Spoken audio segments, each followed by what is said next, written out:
bonsoir, j'espère que vous allez bien et que tout se passe bien pour vous. Alors, dans la vidéo d'aujourd'hui, nous allons voir ce n'est pas comment trader les news économiques, comment trader les annonces économiques. C'est pas ça que nous allons voir. Nous allons voir comment tenir compte des news économiques, des annonces économiques dans votre trading. Donc, comment prendre le contexte des annonces économiques pour améliorer vos entrées, pour améliorer vos scénarios, pour améliorer vos setups. Et donc, je vais vous montrer quelques sites, d'accord, que je regarde généralement au plan fondamental des news économiques, quelques sites que je regarde au plan économique, géopolitique et social, tout simplement, pour avoir plus de sérénité dans mes prises de position. Donc, nous allons voir sur les devises, sur les actions, sur les indices, etc. Ça permet, en fait, de se positionner, d'accord, en tenant compte des fondamentaux, d'accord, et je n'ai rien à vous apprendre. L'analyse technique est plus importante que l'analyse fondamentale. Donc, l'analyse, c'est d'abord, je ne vous apprends pas ici comment traiter les annonces économiques. Non, c'est pas ça que je vous apprends. Je vous apprends plutôt à tenir compte de l'analyse des informations économiques. Et donc, ça n'empêche pas, ça n'enlève pas le fait que vous devez d'abord faire de l'analyse technique, étudier le contexte du marché, voir vos zones clés, avoir vos signaux d'entrée et maintenant prendre les informations économiques pour pouvoir étoffer votre analyse. Et donc, vous savez, sur les devises, par exemple, il faut beaucoup plus regarder le marché des taux d'intérêt. D'accord? L'information économique qui est la plus importante, d'accord, sur le marché des devises, ce sont les taux d'intérêt. D'accord? Donc, en termes d'analyse fondamentale, si par exemple vous faites du swing, c'est encore plus important. Vous ne pouvez pas faire du swing sans tenir compte du fondamental, sans tenir compte de l'environnement économique du moment. Par exemple, vous ne pouvez pas trader les indices, faire du swing sur les indices sans tenir compte de la guerre USA-Chine. D'accord, c'est pas possible. Donc, vous devez tenir compte, même si vous avez des scénarios aussi, vous devez tenir compte de l'environnement économique morose actuellement pour pouvoir faire vos prises de décision. Donc, l'analyse fondamentale est beaucoup plus importante en swing qu'en intraday ou en scalping. C'est encore moins important en scalping.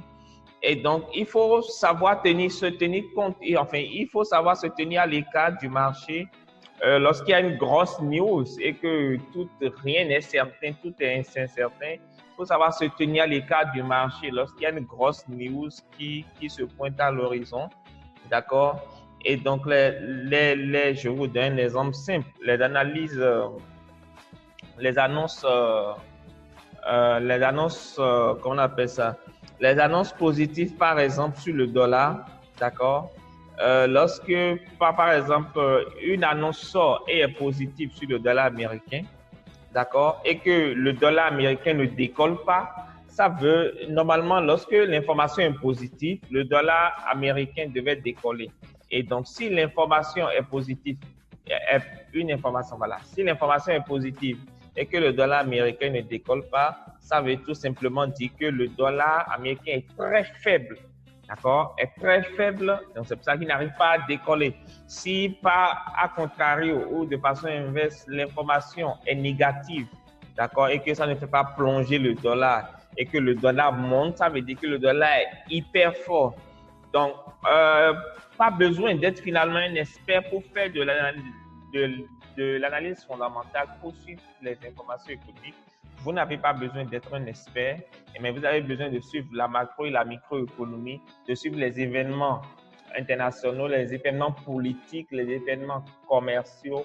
Et tout ça, c'est très important. Je vais vous donner quelques sites tout à l'heure sur lesquels vous pouvez voir. Et les informations qui sont les plus importantes sur le marché, vous avez les taux d'intérêt, vous avez le taux de chômage. Par exemple, un pays comme les USA, si le taux de chômage est élevé, naturellement, ça aura un impact sur le dollar. Et si le taux de chômage baisse, ça aura un impact sur le dollar aussi.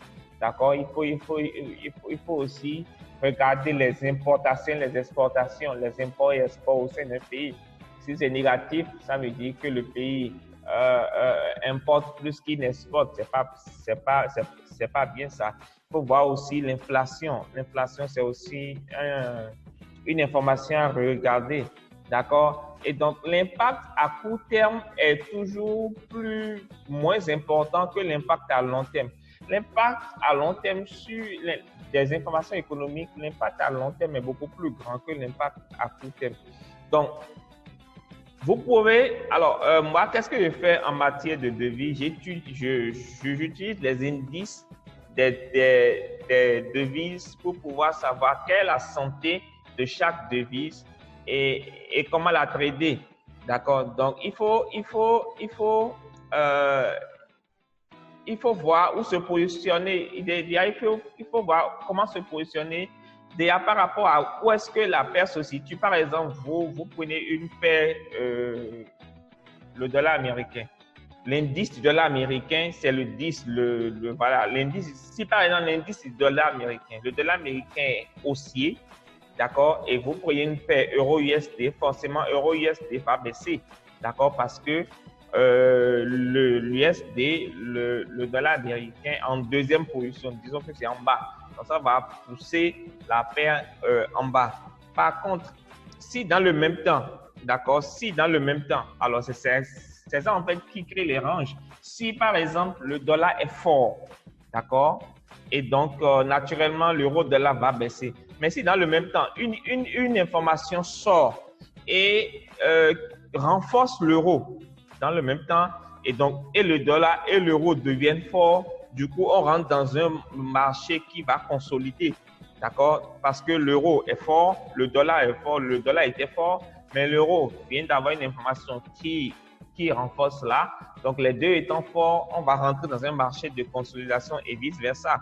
Si, par exemple, le dollar aussi était faible et l'euro, une information sort pour l'affaiblir, en même temps, on aura deux devises qui sont faibles, donc une paire de devises faibles et naturellement, le marché va consolider.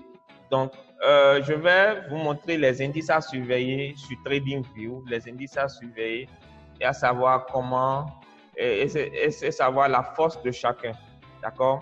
Donc, alors, l'analyse, comme je l'ai dit, l'analyse basique des fondamentaux nous offre des indices pour trader, mais ne nous justifie pas des prises de position. Elle nous apporte plutôt un biais pour chercher une entrée basée sur notre analyse technique. Donc, par exemple, lorsque l'analyse fondamentale va dans le même sens que l'analyse technique, ça, c'est le jackpot. Mais lorsque l'analyse fondamentale et l'analyse technique vont dans des sens différents, il faut privilégier l'analyse technique.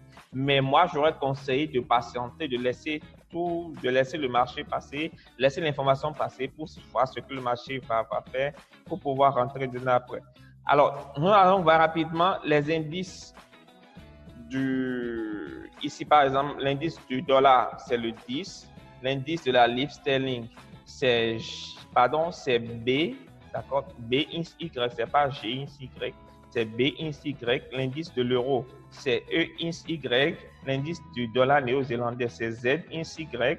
L'indice du dollar australien, c'est A ins Y. L'indice du dollar canadien, c'est C ins Y. L'indice du yen japonais, c'est J ins Y. L'indice du franc suisse, c'est SY. S ins Y. Donc, qu'est-ce que vous faites? Vous allez, je vais vous montrer le premier site. D'accord? Donc, il faut suivre les indices de chaque devise. D'accord? L'indice de chaque devise et voir par rapport à là où la devise se situe, comment le marché pourrait se comporter. Naturellement, il faut d'abord faire de l'analyse technique. D'accord? Donc, je vais vous montrer rapidement. Je vais partir sur le site. Très, très rapidement.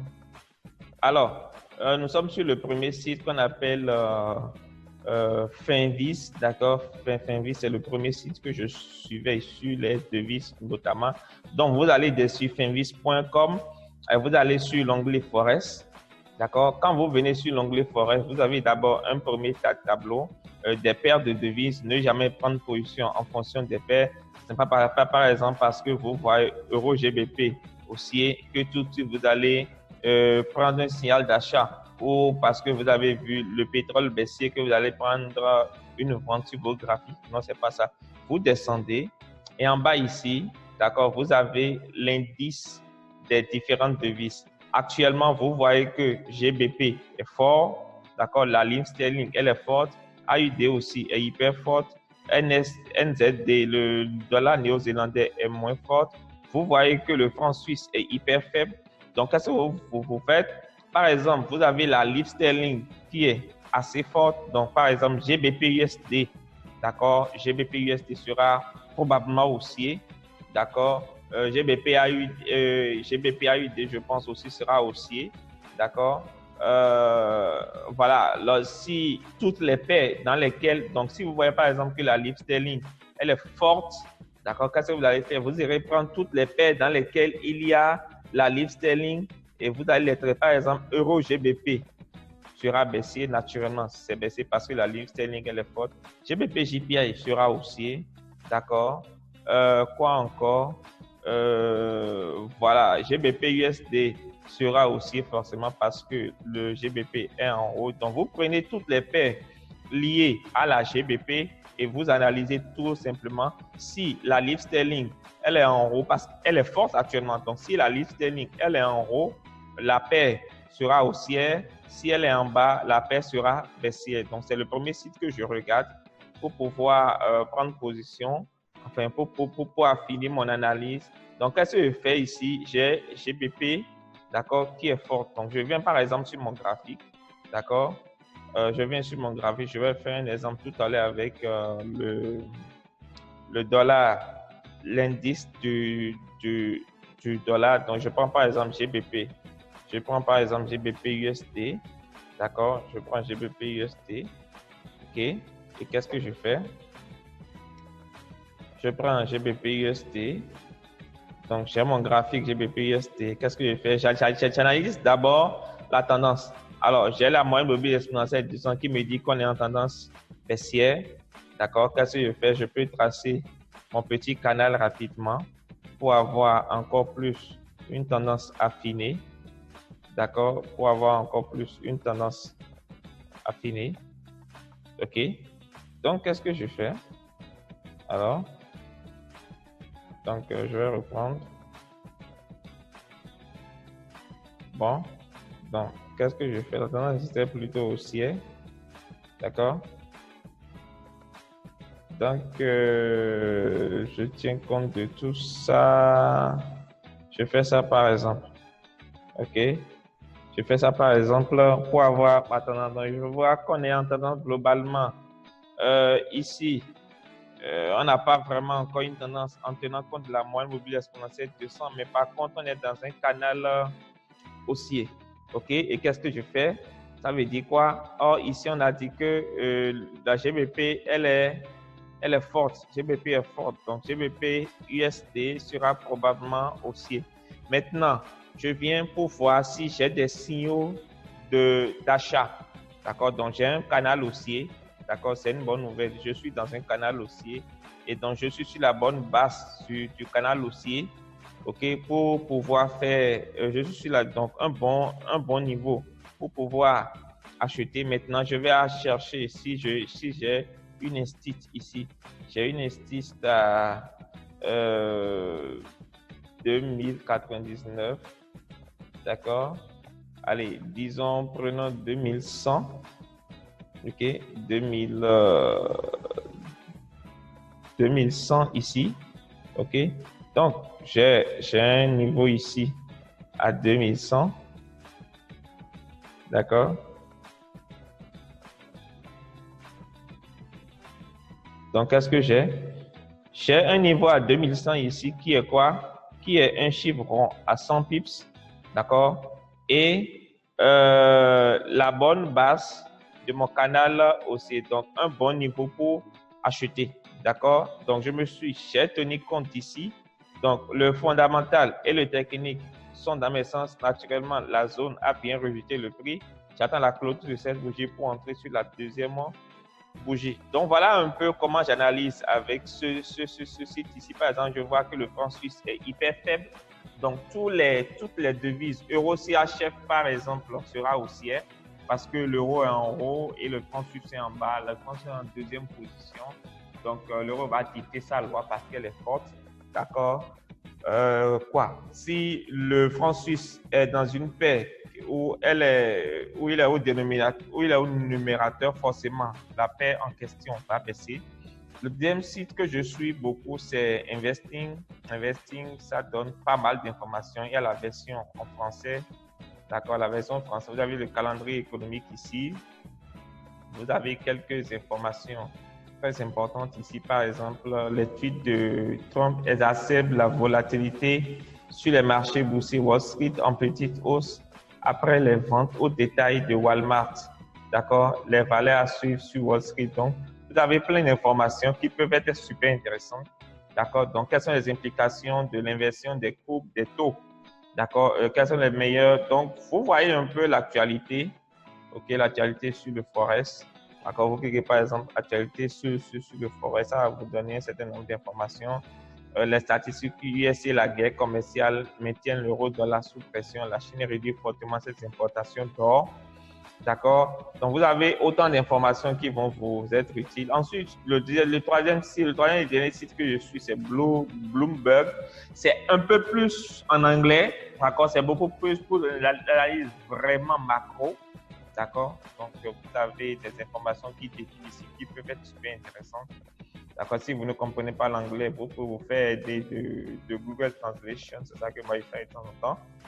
D'accord, puisque mon anglais c'est pas top, hein. Mon anglais c'est pas top, donc je fais ça de temps en temps. Donc voilà un peu les amis, ce que je voulais vous montrer. J'espère que ça vous a apporté quelque chose de positif. Si c'est le cas, n'hésitez pas à partager la vidéo, à vous abonner et à liker, à me mettre un commentaire, à me mettre une question en commentaire. Dites ce que vous pensez en commentaire. Si vous avez d'autres exemples, d'accord, de sites à visiter en termes d'analyse fondamentale, n'hésitez pas à m'en parler. D'accord, je me ferai un plaisir d'en reparler dans l'une de mes prochaines vidéos. Quant à moi, je vous dis rendez-vous dans la prochaine vidéo. Ciao, ciao.